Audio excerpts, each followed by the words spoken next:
Swastiastu. Berikut adalah perkenalan dari kami. Saya Kade Anggita Windy Mainanda, nomor absen 10.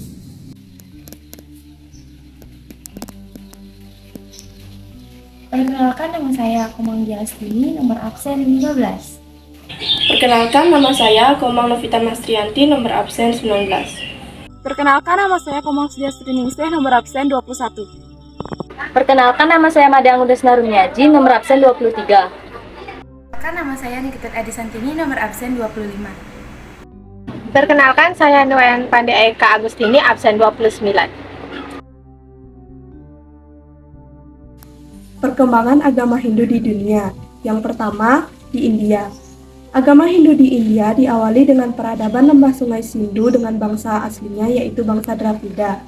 Bangsa Dravida yang mendiami lembah sungai Sindhu memiliki kebudayaan yang adiluhung.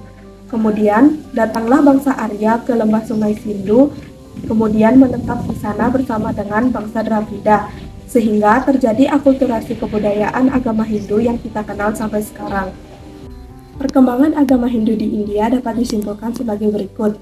Yang pertama, peradaban lembah sungai Sindhu sekitar tahun 3000 sebelum Masehi sampai 2000 sebelum Masehi. Yang kedua, zaman Weda sekitar 2000 sebelum Masehi sampai 1000 sebelum Masehi. Pada masa ini mulai dituliskan kitab-kitab suci Weda.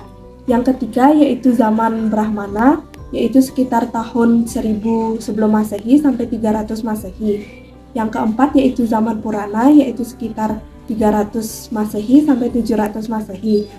Yang kelima yaitu zaman Reformasi Hindu sekitar tahun 700 Masehi sampai 1200 Masehi.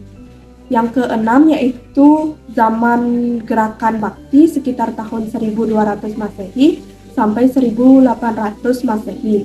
Yang ketujuh yaitu Gerakan Hindu Modern sekitar tahun 1800 Masehi sampai 1947 Masehi.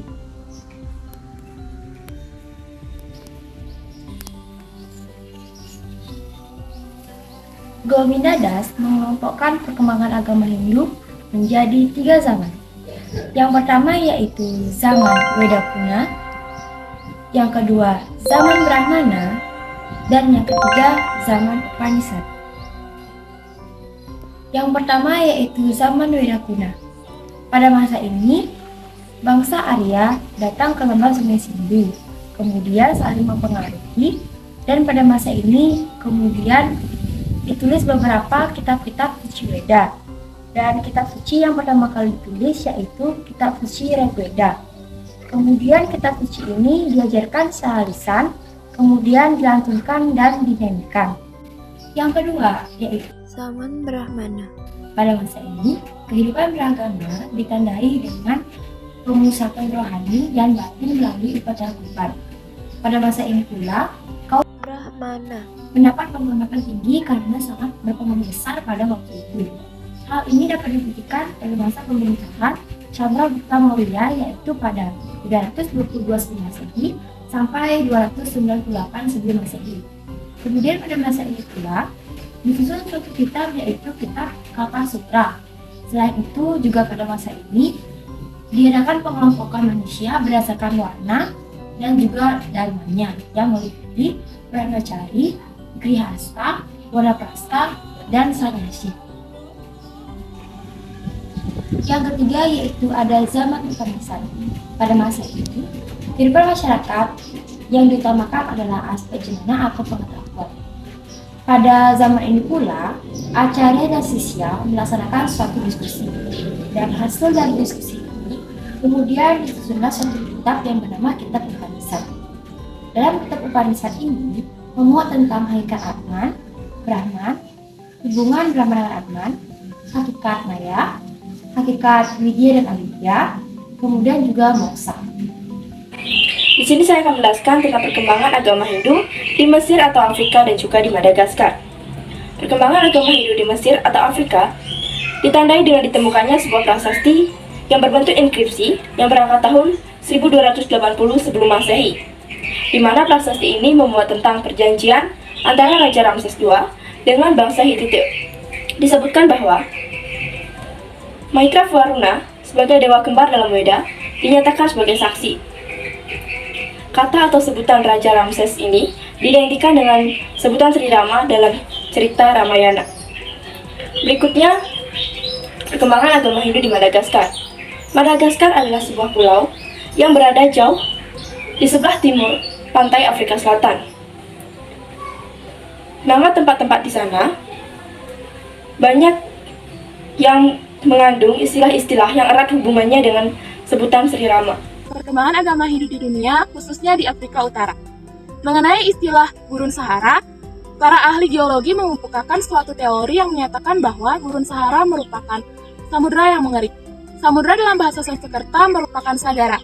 Ada kemungkinan bahwa Sahara yang ada saat ini merupakan salah ucapan dari kata sagara yang ada di bahasa Sanskerta.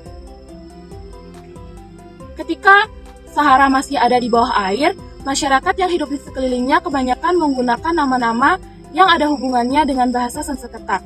Beberapa di antara mereka dinyatakan memiliki hubungan keluarga dengan orang dari negara Kosala. Jelaskan perkembangan agama Hindu di Meksiko dan Peru. Yang pertama yaitu di Meksiko.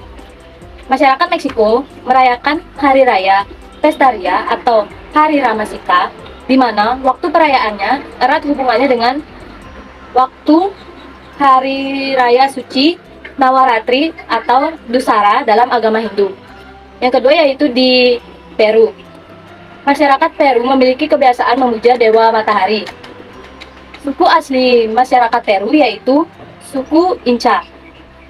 Menurut Asiatic Research mengatakan bahwa kata Inca berasal dari kata Ina yang berarti matahari. Menurut umat Hindu, Dewa Matahari disebut juga dengan Surya Raditya atau Surya atau Matahari. Perkembangan agama Hindu di Amerika Serikat diawali dengan terdapatnya sebuah tempat bernama Asmotin yang merupakan bagian dari Sequoia National Park di negara bagian California dan Horse Island, yaitu sebuah pulau di negara bagian Alaska. Dalam kitab Purana dijelaskan tentang cerita 60.000 putra Raja Sagara yang dikutuk oleh Resi Kapila. Hal ini terjadi karena putra-putra Raja Sagara secara tidak sopan telah mengusik Tapabrata dari Resi Kapila, sehingga Resi Kapila menjadi marah dan menghukum putra Raja Sagara menjadi abu. Kata Patalaroka memiliki arti negeri di balik India, yaitu benua Amerika. Dan kata California memiliki kedekatan dengan kata Kapila Aranya yang memungkinkan tempat ini merupakan tempat terjadinya peristiwa hukuman dari Resi Kapila kepada putra-putra Raja Sagara. Perkembangan agama Hindu di dunia, khususnya di Australia. Jadi, penduduk asli Australia atau kaum aborigin mempunyai tari tradisional yaitu tari Siwa atau Siwa Dance. Jadi, tarian ini biasanya ditarikan oleh penduduk asli di sana. Kemudian, menurut Painter dan Gaiden, biasanya penari akan menghiasi dahi mereka dengan mata ketiga. Hal ini merupakan kebiasaan dari penganut aliran Siwa. Jadi, dapat disimpulkan bahwa penduduk asli Australia telah mengenal dongeng-dongeng Weda serta nama-nama dewa dalam kitab suci.